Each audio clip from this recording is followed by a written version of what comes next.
மனிதர்களே, அனைவரும் எவ்வாறு இருக்கிறீர்கள்? உங்களை சந்தித்து பல நாட்களாகிவிட்டது. இதோ நான் மீண்டும் வருகிறேன் உங்களை காண.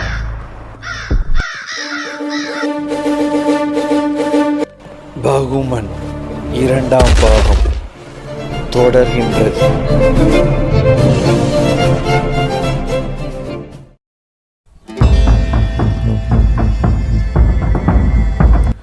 எப்படியோ நான் கார்த்தியை காப்பாற்றிட்டேன்.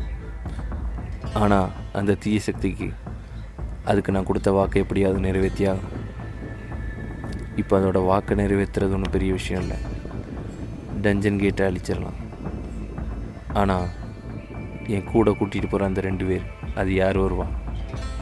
அதுதான் இப்போ இங்கே பிரச்சனை. என்னோடய பழைய நண்பர்களை கூப்பிடலாமா?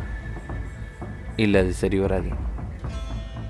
டஞ்சன் கேட் நான் எதிர்பார்த்ததோட சீக்கிரமாக ஓப்பன் ஆக போகுது.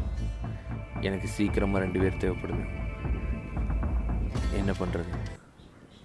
தன்னோட உயிரை கொடுக்க யாராவது என்கிட்ட அவங்களா வந்து சேர போகிறாங்க.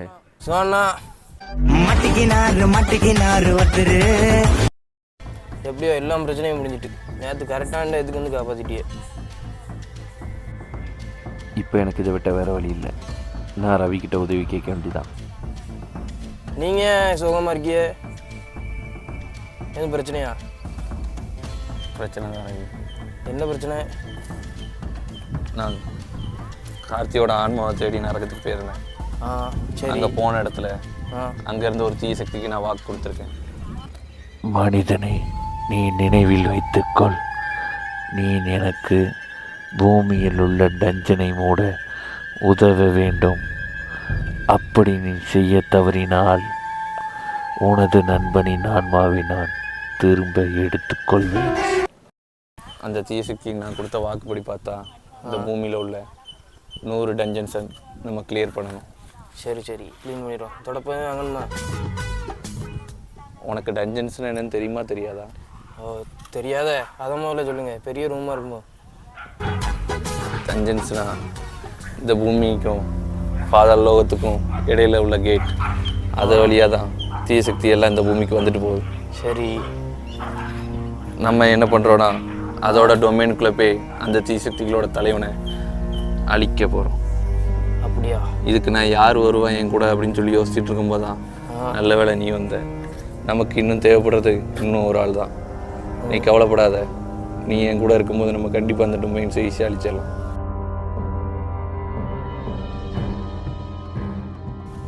என்னைக்குண்ணா போகிறோம்?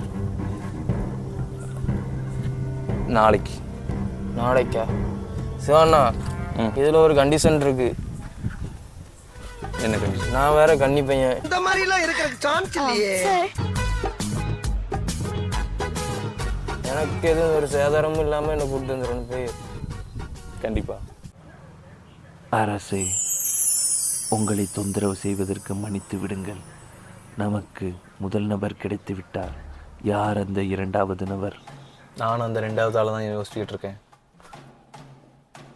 இவனை தவிர வேறு யாரும் எனக்கு தைரியமான ஆளை தெரியலை. அதனால தான் நான் யாரையும் கூப்பிடலை. அரசே, நாம் ஏன் குரோமனை அழைக்கக்கூடாது? அவங்களுக்கு மட்டும் இந்த விஷயம் தெரியக்கூடாது. நான் எங்கே இருக்கேன், என்ன பண்ணுறேன்ற விஷயம் அவங்களுக்கு தெரியறதை நான் விருப்பப்படலை. என்னோட அந்த கடந்த கால வாழ்க்கையை முடிச்சுட்டு நான் என் நண்பர்களுக்காக இப்போ வாழ போகிறேன். எனக்கு புரிந்தது அரசே. நாளைக்கு நம்ம டஞ்சன்ஸ்குள்ளே போக போகிறோம். நீ தயாராக இரு. அப்படி என்றால் சரி, நான் சென்று வருகிறேன் அரசே. Dear dungeon gates and demons, உங்களை அழிக்க நான் வந்துக்கிட்டு இருக்கேன். அப்புறம் நீங்கள் ஞாபகத்தில் வச்சுக்கிட வேண்டியது ஒன்று தான். என்னோடய பேர் தான் சிவா. SP சிவா.